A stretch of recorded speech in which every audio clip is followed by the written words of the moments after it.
Shalom.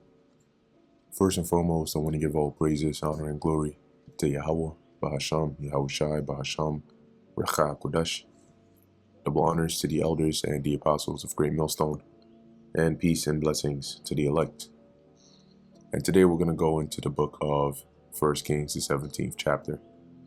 And here we start to see, things start to pick up a bit more, right, with the introduction of Elijah and, the prophecy that he makes, right, concerning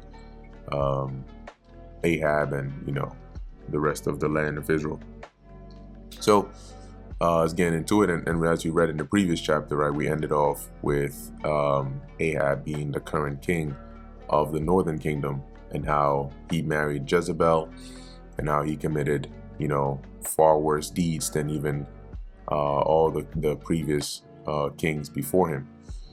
So that's the current king of the northern kingdom now, Ahab, and let's get into it.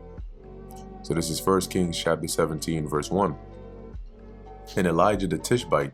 Now, before going into this, right, just a quick, recap, if not, if you can't think of any other word here. But at this point in time, right, as we're going through the book of Kings, in terms of the overall timeline here, this is post Israel being delivered from Egypt, right, coming into the promised land during the time of Moses and Joshua, mainly Joshua, right. At this point, this is after the time of the judges, okay, and eventually right after that, you had Saul, who became king, which is around, you read about that in the book of 1st and 2nd Samuel, and Saul becomes king, King David becomes king. And then leading into Kings is where we see the death of King David and the reign of King Solomon up until this point here, where you have the various kings of the northern kingdom and the southern kingdom reigning here. Okay, so it is from here on, right, that eventually, the northern kingdom goes into captivity, right, under the Assyrians, and then the southern kingdom goes into captivity under the Babylonians, which is sort of around the time of the book of Daniel and Ezekiel and so on and so forth. All right, so just to refresh our minds on that as to where we are exactly. So 1 Kings 17 and 1, and Elijah the Tishbite, who was of the inhabitants of Gilead. Now keep in mind, right, the suffix "ite" means, like a people of or pertaining to, right? So here Elijah was dwelling, right, in the region of, I believe the land would be Tishbe, right? But as it says, he was of the inhabitants of Gilead, and Gilead is on the east side of the Jordan River, right? If we look up here, Gilead Bible map. Yeah, so here's a nice quick look at it here. So you have, even though this is like a more of a modern, like you look at the modern names here, this is still geographically pretty accurate. Yeah, here's another one here too. You can see Gilead over here. And pretty much, yeah, this is going. So Gilead is on the east side of Jordan, right? And then you have the Ammonites and Moabites south of it and so on and so forth, okay? Anyway, so it says here, who was of the inhabitants of Gilead, said unto Ahab, as the Lord Yahweh, God of Israel, liveth, before whom I stand, there shall not be dew nor rain these years, but according to my word. So what did Elijah do here? He basically said, you're not going to get any rain or dew, which is going to lead to what? Droughts, famines, for X amount of years until I give the word for the rain to come down. So he basically like cursed the people, right, or cursed the land. And the word of the Lord Yahweh came unto him, saying, get thee hence, and turn thee eastward, and hide thyself by the brook Cherith, that is before Jordan. Okay, and Now, what's interesting about this is, let me see what the other translations say. Right, so NLT says, go to the east and hide by Kerith Brook, near where it enters the Jordan River. So like I said, what's interesting about this is, it says here, right, that he was of the inhabitants of Gilead. But it could be that, let's actually look up Tishbe map, or Bible map. Let's see where exactly that is, or at least an approximation of where they put that.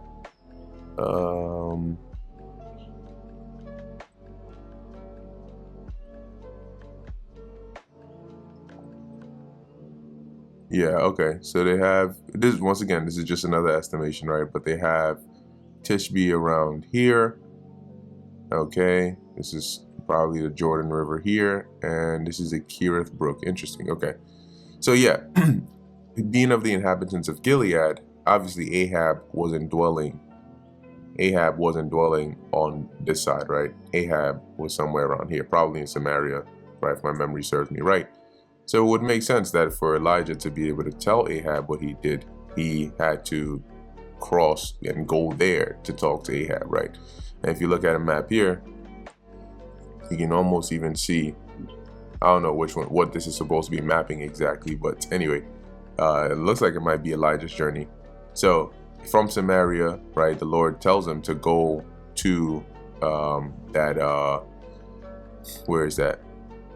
That brook, Cherith, that is before Jordan. Okay, and if we look that up, see, once again, this is just going to be an approximation, that whatever map you see here, whatever dot they show on here, it's going to be an approximation, if we can even find one of those. Okay, let's see. Yeah, there's a lot of movements going on here. Anyway, so coming back here, so let's say that Elijah, we know that he was of the inhabitants of Gilead. That's east of Jordan, right? But in order to give this message to Ahab is on the west side of Jordan, right? Probably around Samaria. So he has to go there. He gives the message. Then the Lord tells him, look, you got to get up out of here. Go back towards the east, right? And there's a brook, Cherith, that is before the Jordan River. Go over there and, hide over there for some time. Okay. Verse 4, and it shall be that thou shalt drink of the brook, and I have commanded the ravens to feed thee there. So you're going to be good. You just hide over there in terms of like what you're going to eat. Don't worry about it. You're going to be good. And this is a good example, right, of, for example, what Yahushua was saying in Matthew 6, right, getting to the last few verses about take no thought of what you're going to eat or tomorrow, or what you're going to wear, because the Most High already got it covered. And here's a good example.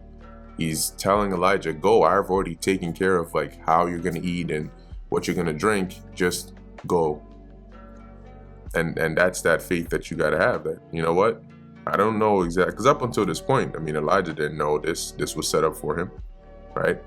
And in this time, as things get hectic, we're not going to know what is set up for us, but we just have to trust that if we follow the primary focus or commandment of the Lord, everything else would sort itself out in our favor. So, verse 5, so he went and did according unto the word of the Lord Yahweh. For he went and dwelt by the brook Cherith, that is before Jordan. And the ravens brought him bread and flesh in the morning, and bread and flesh in the evening, and he drank of the brook. So whatever kind of meat, and whatever kind of bread, they brought it. However they brought it. So you can imagine, right? Probably wasn't like cooked meat, roasted, toasted, whatever. At that point you just start a fire and go ahead and do what you got to do, right? So this is interesting here. Verse 7, and it came to pass after a while that the brook dried up, because there had been no rain in the land. Because remember, he basically made that prophecy or that curse. So eventually that brook also dried up. No additional rain was coming in there. so the water just starts to recede more and more and more, and then boom. So you can imagine at this point, that if this brook is dried up, then there's probably some worse cases going on there in the land of Israel itself. And the word of the Lord Yahweh came on to him, saying, Arise, get thee to Zarephath, which belongeth to Zidon, so in the region of Zidon, and dwell there. Behold, I have commanded a widow woman there to sustain thee. So pretty much Elijah was sort of on the run, but also in hiding, because what do you think Ahab would have wanted to do to him? All right. So the Lord was protecting him, giving him the heads up. All right, go over here for now. Okay, now you need to go over there, and I've already set things up for you. Just go. Verse 10, so he arose and went to Zarephath, and when he came to the gate, now let's look up that location, right? There we go. Pull up the map. And okay, this might not be too bad. Yeah. So you can see they place it right somewhere around here, right within that region right there of Sidon. So he's, if we assume he's somewhere around here, he has to go all the way north over there. Okay. And this is also that previous diagram we saw before where they placed the brook over here. But, like I said, these are all approximations. Anyway, he has to go all the way up there. So he goes, right? Verse 10, so he arose and went to Zarephath, and when he came to the gate of the city, behold, the widow woman was there gathering of sticks. And he called to her and said, Fetch me, I pray thee, a little water in a vessel that I may drink. He was probably thirsty. It's a long journey.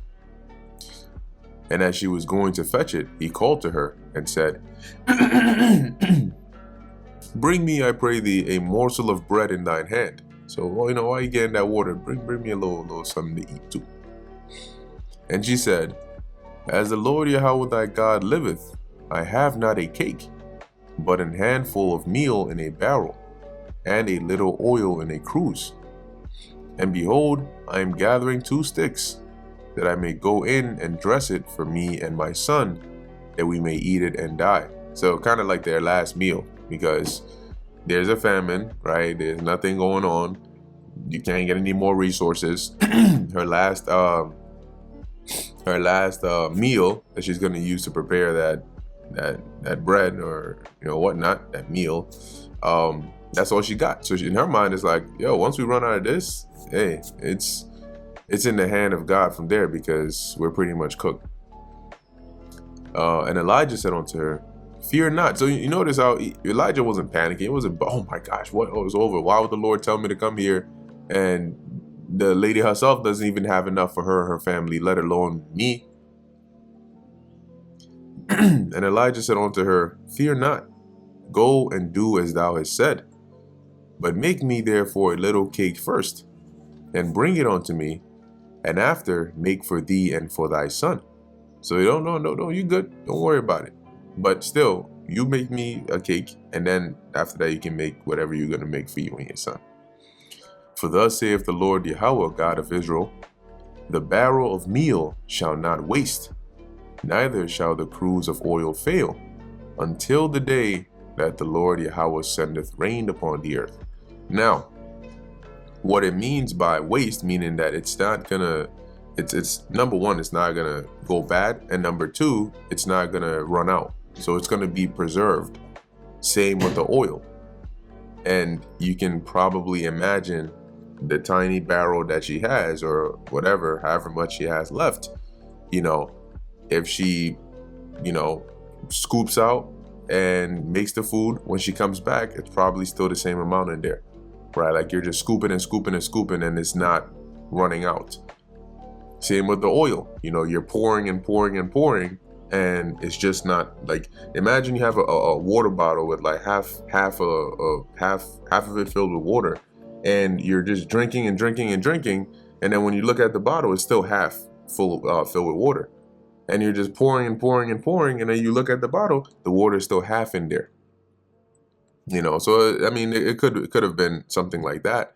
And in a case like that, that'd be pretty cool, right? You can imagine probably as you're pouring, the elements that are forming the water are duplicating, right? They're like, those elements are replicating themselves just as fast as you're pouring.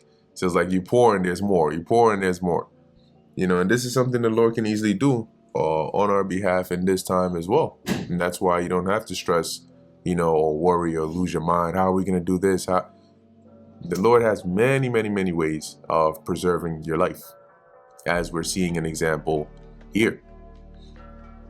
So this is what Elijah tells the widow woman, and she believes him, right? And she went and did according to the saying of Elijah. And she and he and her house did eat many days. So they were good. They were able to survive. They were able to eat, as it says, many days. And the barrel of meal wasted not, neither did the cruse of oil fail, according to the word of the Lord Yahweh, which he spake by Elijah. And it came to pass after these things that the son of the woman, the mistress of the house, fell sick. Now keep in mind, this is over the span of not 1 or 2 days, right? Many days, probably a year or two, right? That they're living and eating and good. Everything is good, right? And then one day, the son of the woman falls sick, and his sickness was so sore that there was no breath left in him. And to put it plainly, take the NLT for example. Sometime later, the woman's son became sick, and he grew worse and worse, and finally he died.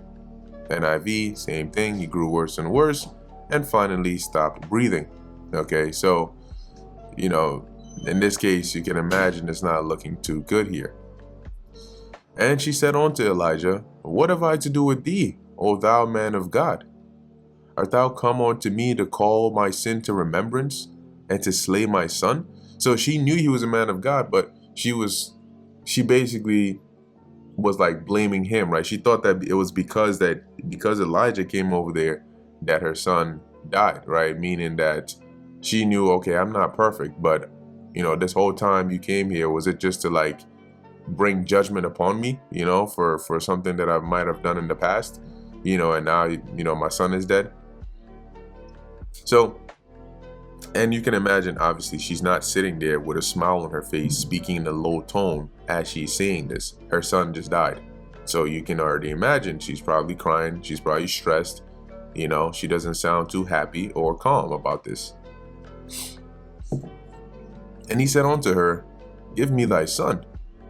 One thing you can imagine is maybe he wasn't even there. Maybe Elijah was in another part of the house, and then her son is not doing too well. They knew that he was sick, and then maybe one day he passes away, and then you just hear this loud scream or this loud crying, and then boom, you go and pop in on that and find out, the son is gone, and the mom is not happy.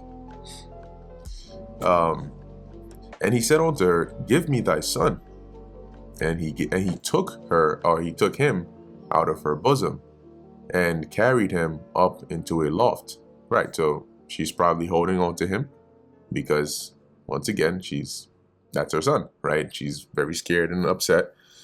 So Elijah takes the son and carried him up into a loft where he abode, and laid him upon his own bed. So Elijah took the body of the child, put him upon the bed. And he cried unto the Lord and said, O Yahweh my power, hast thou also brought evil upon the widow with whom I sojourn, by slaying her son?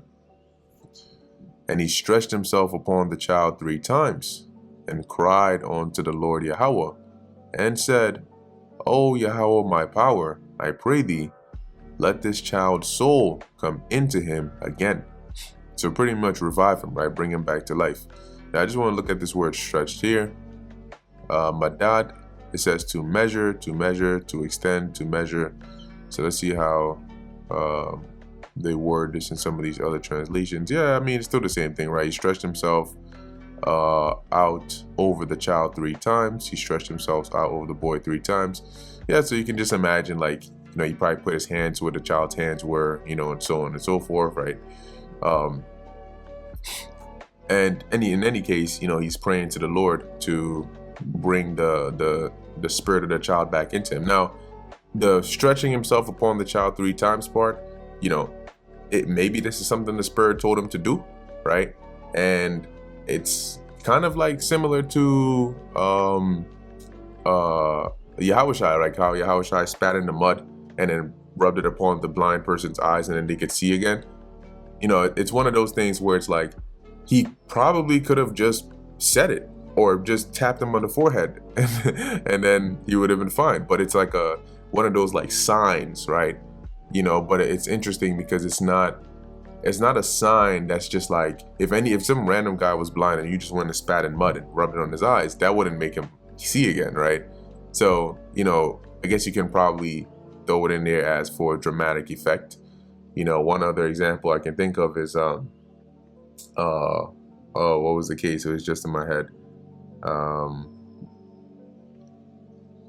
It just escaped my mind, but I think you should understand where I'm going with it by now. So in any case, right, he stretches himself upon the child 3 times. He cries unto the Lord and prays for the Lord to bring this child back to life. And the Lord Yahweh heard the voice of Elijah, and the soul of the child came into him again, and he revived. And Elijah took the child and brought him down out of the chamber into the house, and delivered him unto his mother. And Elijah said, See, thy son liveth.